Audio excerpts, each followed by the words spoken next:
Hello, good morning. Sorry I'm a couple minutes late. My coffee was brewing and I needed my coffee because it's yummy and it's early morning, at least for me, because I'm a mom and got to sleep in this morning, which is really unheard of as a parent. So I'm excited for that. So prefacing this video, I am not a public speaker. I am not good at this. And so I'm probably going to make faces and make funny noises and hopefully not swear. That's my ultimate goal in this. So what I want to do is just preface that, and to preface that a lot of the things I'm about to say are my honest opinions on this, and just kind of how I feel, and slightly skewed a little bit based on how I run my business and how I know other planners that I respect in the industry run their business. And so I guess I'm going to try and keep looking at the camera. Like I said, I'm not good at this, and so this is a big step for me, and we're going to get through this together. So first I want to introduce myself in case you don't know who I am. My name is Diana, and I am the owner of Eventistry by Diana, and I have hair going in my face, sorry. My background, let's see, I am the wife to an amazing, supportive, wonderful husband of 13 years. Oh my God, 13 years? Yeah. And mother to every word you could use to describe a toddler. Beautiful, funny, crazy, wild, over the top, everything like that daughter. My little Caitlin, love her to death. That's my little family here. My background, I grew up in Northeast Ohio. Went to Mentor High School, just lived in Northeast Ohio my whole life except for when I went to Ohio University for a couple years, then moved back to Cleveland for my husband, who I love, and ended up getting my degree from Cleveland State in digital media, worked in marketing, video production, that sort of stuff for a few years, and then wonderful economy tanked, and was able to work a few other jobs here and there, and then became a mom, which is honestly the hardest job I've ever had, which is wonderful and scary at the exact same time. And so when I became a mom, I decided that I needed to do something for myself, but also for her, to show her that you can do what you want to do no matter what. And so that, coupled with a little poking and prodding from a very good friend Julie and my husband, I formed Eventistry, and there you go. And I've been loving it, and this has been wonderful. I've been enjoying this ride, and I've had some really great couples, and I've been able to help with some amazing weddings. And so I'm just kind of living it up and enjoying it. And so so the point of these videos, hopefully, is once a month. Fingers crossed, I will be doing once a month. If I can do more, bonus. Maybe coming up with topics. I have a list. If you have any that you maybe want covered, let me know. But I would like to be able to do these videos not only to help you, help people that are planning, give ideas and pointers, and educate a little bit if I can, to kind of help you as you're moving along through planning a wedding. See, there's my first screw up of the word. See, stumbling. I got this. All right, so first let's jump into why I became a wedding planner. I am an organized person. I've always been an organizer, and I've always been a natural planner, whether it's been parties for myself, for family, for friends, or just events in general, or running other businesses that we own. I've always been the manager and the organizer behind them because that's just something I love to do, and not a lot of people are interested in to-do lists, but I'm all about to-do lists, and I write to-do lists, and I write them over and over and over again, and they're just fun to me. And I also like sitting at computers and doing a lot of data entry, which is really weird, but it's all part of organizing, and I absolutely love that aspect of it. Oh, thank you, sir. Don't stress over live video. Yeah, I want to push that button sometimes and restart like I do when I practice, and I can't, so I'm moving through. Thank you for the support. The other thing that I really like about wedding planning is the adrenaline of live events, because I started in theater when I was in high school, and of course working in video production, you do a lot of live filming, and the adrenaline rush that comes with that is the same that comes with wedding planning, because a wedding is a live event. It's a theater event, and so the adrenaline rush of sending the bride down the aisle and making sure the food comes out on time and that the DJ's always hopping and getting everybody on the dance floor and everything like that. So it's all part of a live event, and I love the adrenaline rush of it. And there's also a come down, the wedding hangover the next day. The adrenaline is up high, the stress is up high, and so you get that a wedding hangover. My computer just shut off on me, I think. Yeah.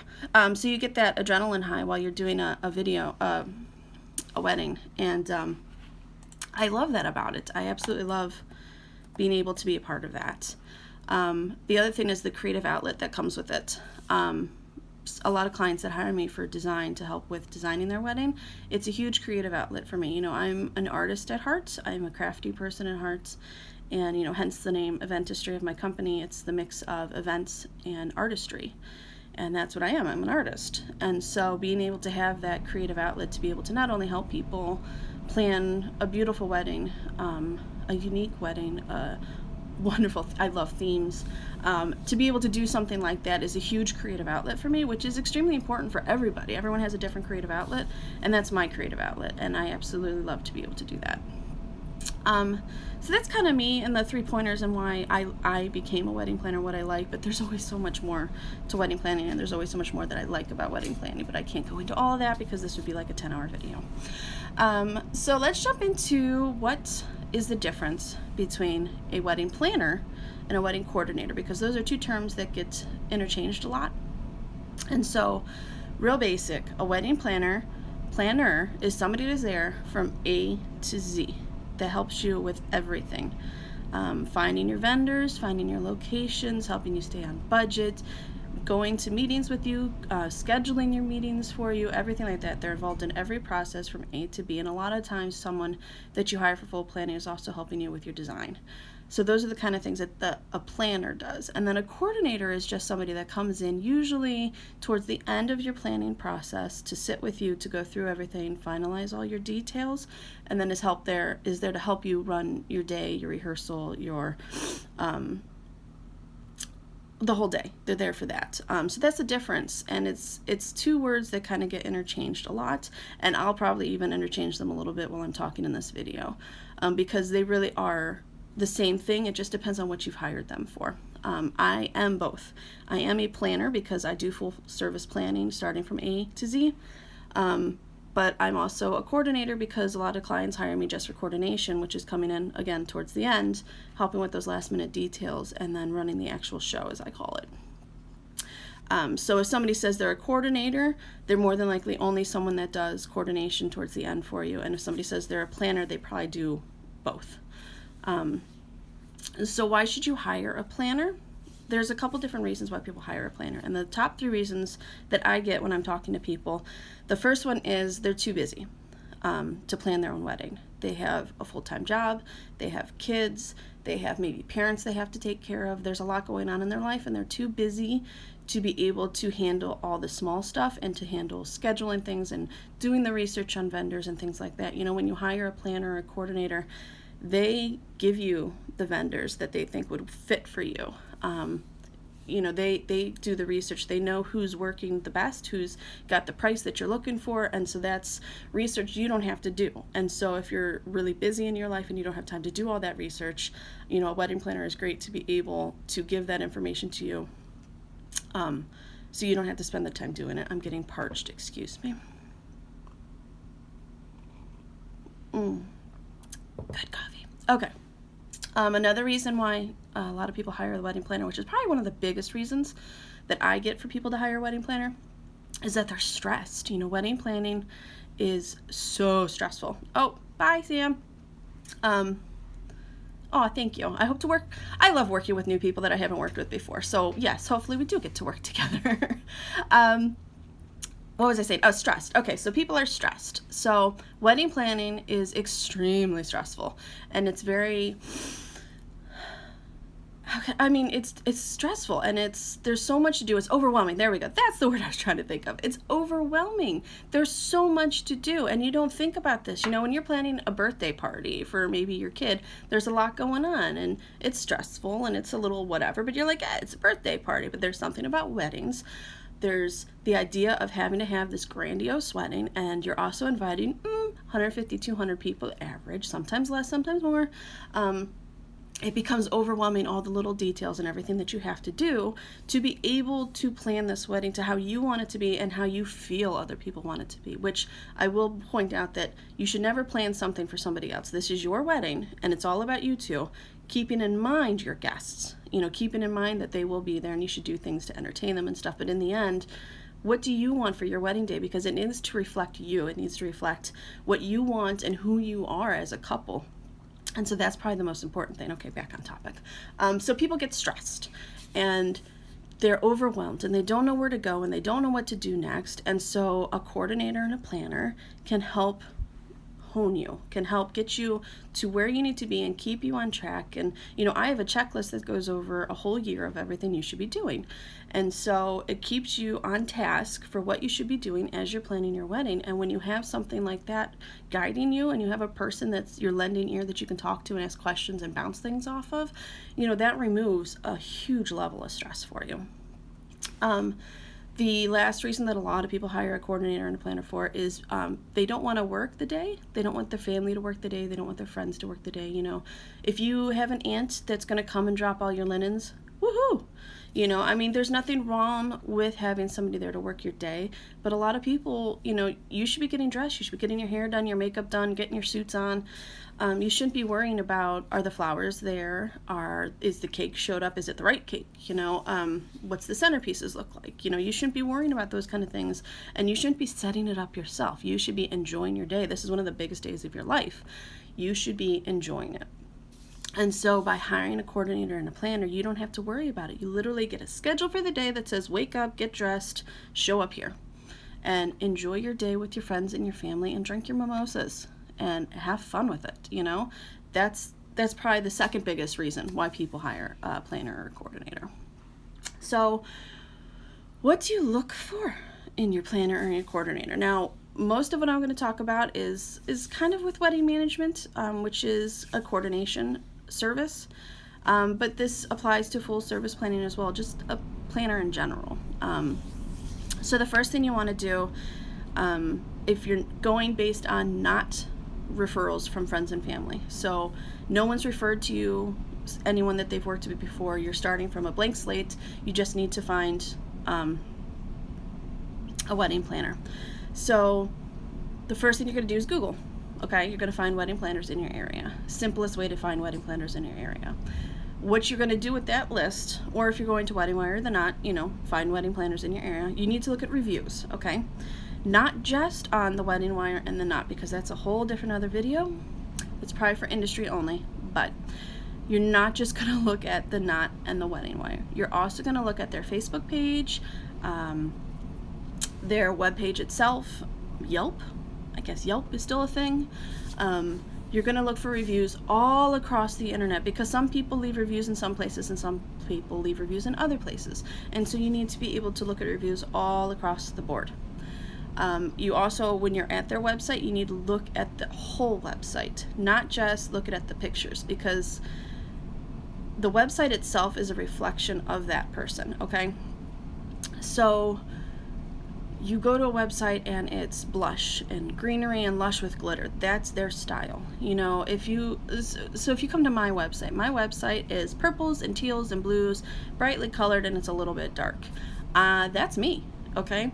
I am unique. I am different. I am not traditional in any way, shape, or form.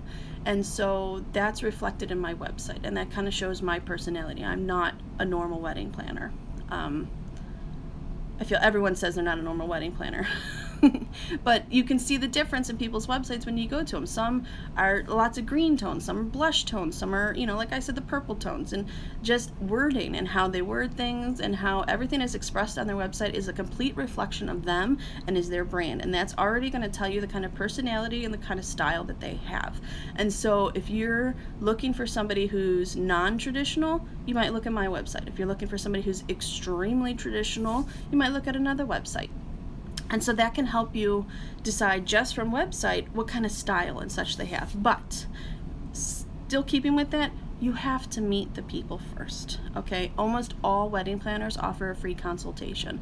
And so there's no reason you can't take an hour out of your day to interview them, because that's what you're doing. You're going to interview them to see if they're right for the job, just like you would if you were a manager anywhere else. Is this person right for the job and is going to do what I need them to do? And are they going to work well with me?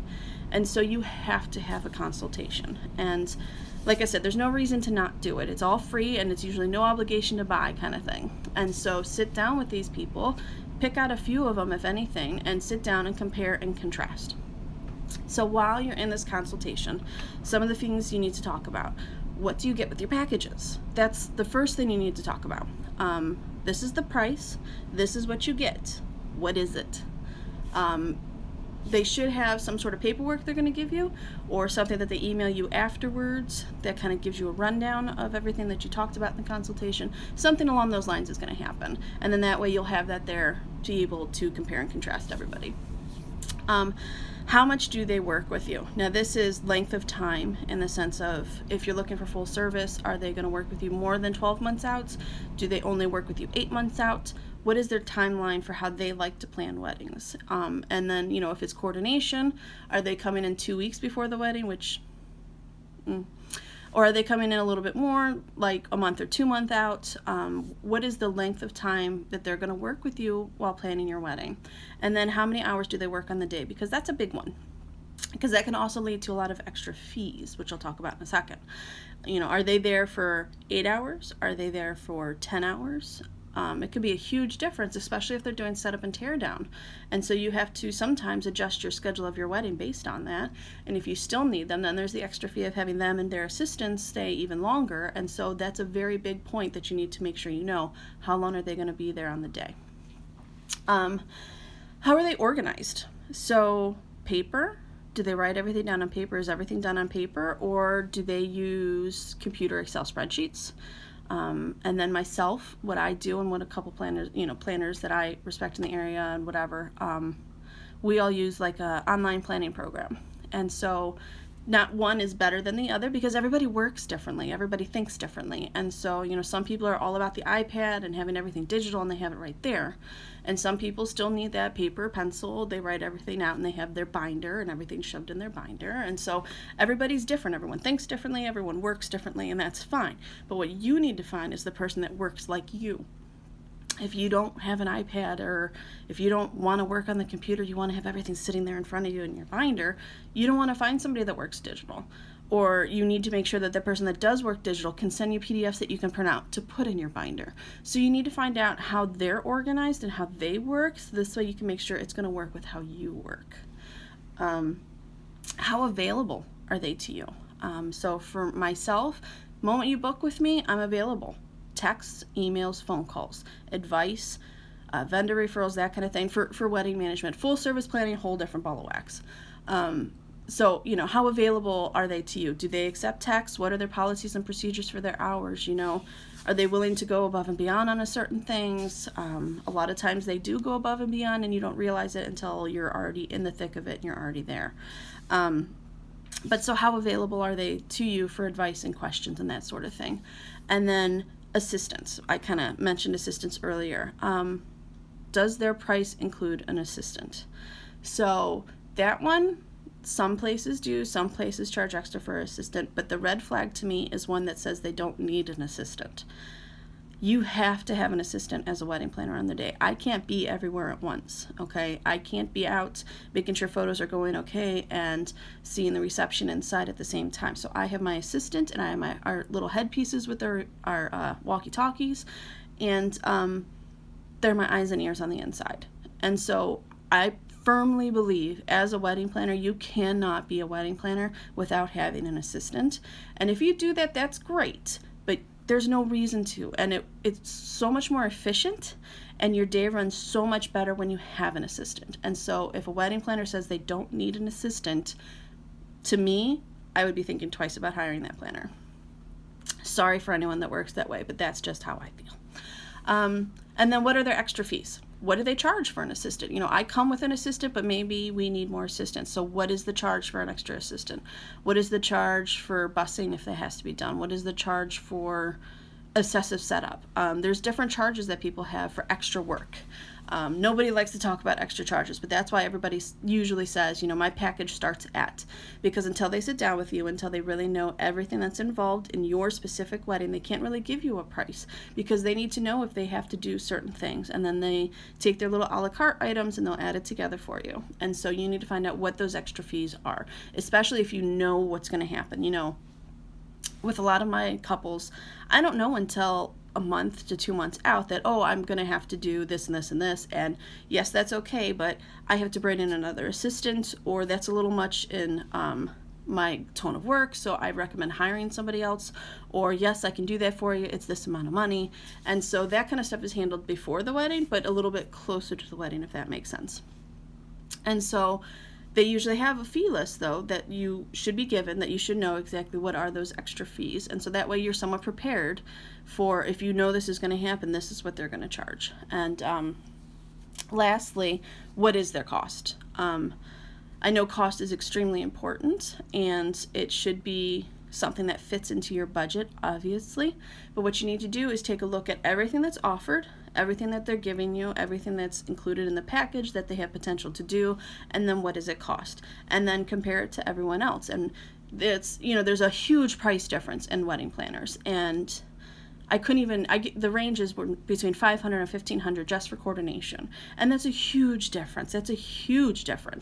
And the reason there's a huge difference is experience and what's involved in the packages. And so someone that may not need somebody to come on a lot earlier might be looking for somebody that's a little bit less in cost. There's also people that may not have as much experience, and so they're not going to charge as much because they're trying to get their feet wet, they're trying to get some things under their belt, and so they're going to have their prices a little bit lower. That doesn't mean they're not good, that's just why their prices are lower. And so you need to look at their cost and compare it to everything that comes with the package and everything that they said in the consultation, and compare and contrast and see what works best for you. Excuse me.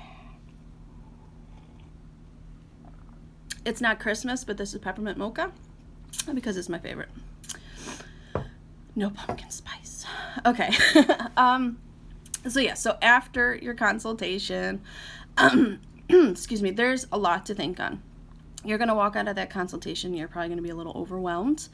And what did I just get? What is all this paper? What just happened? You're going to want to take all that information from that consultation and the other one, and like I said, compare and contrast. The biggest thing to look at is, what does the coordinator offer, planner, whatever, what do they offer? Everything that they offer, and the cost, and then your stress. Keep that in mind. Is the cost of what the planner is charging worth the amount of stress that you're not going to have and the amount of time that you're not going to have to put into this? For my wedding management clients, I spend an average of 35 to 40 hours just on their wedding, and that's just for coordination, not full planning. And that happens over a 2-month, 6 to 8 week period. And so I know that adding a normal wedding, as a normal person planning your wedding, it adds about like 4 to 5 hours a week just to plan your wedding. Do you have that time to plan your wedding? And so does the amount of time that planner can help you with finding your vendors, giving you the information that you need, giving you that stuff so you don't have to do it, and the amount of stress that you're not going to have on the day, how much money is that worth to you? Because really, that's what a coordinator is there for, and a planner is there for, to remove those items from you and to be able to make this a more pleasant experience. And now, some people enjoy planning their wedding. Some people thrive to planning their wedding, and so they don't worry about it, and they don't need a coordinator, and that's great. Not everybody needs a coordinator. Not everybody needs a planner.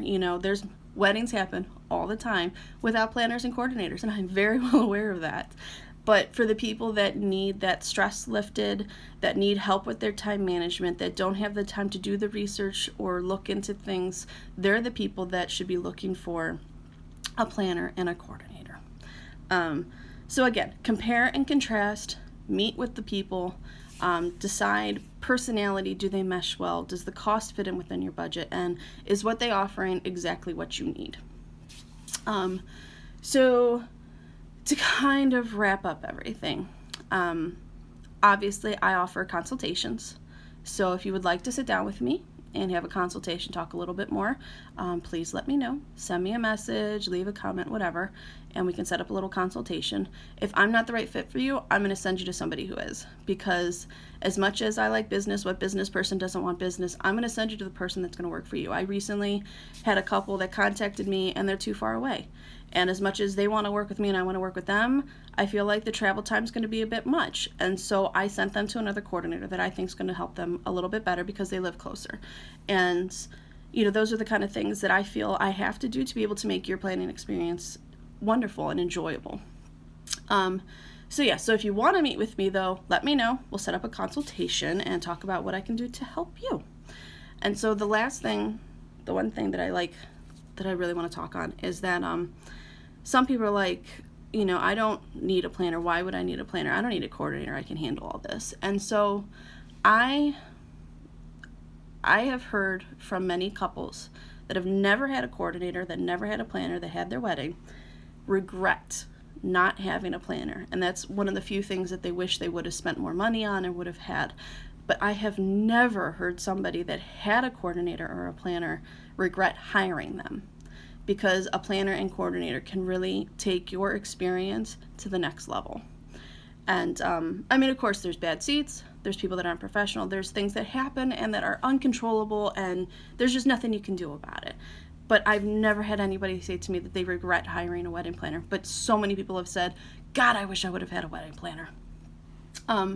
So just kind of keep those sort of things in mind when you're thinking about hiring a wedding planner. And again, there's no reason to not talk to them. Worst case scenario, it doesn't work out. So I guess that's really all I have here on my list. If you have ideas for other topics that you want me to discuss, send me a comment, message, whatever, and I can add it to my list. Like I said, I'm hoping to do videos once a month.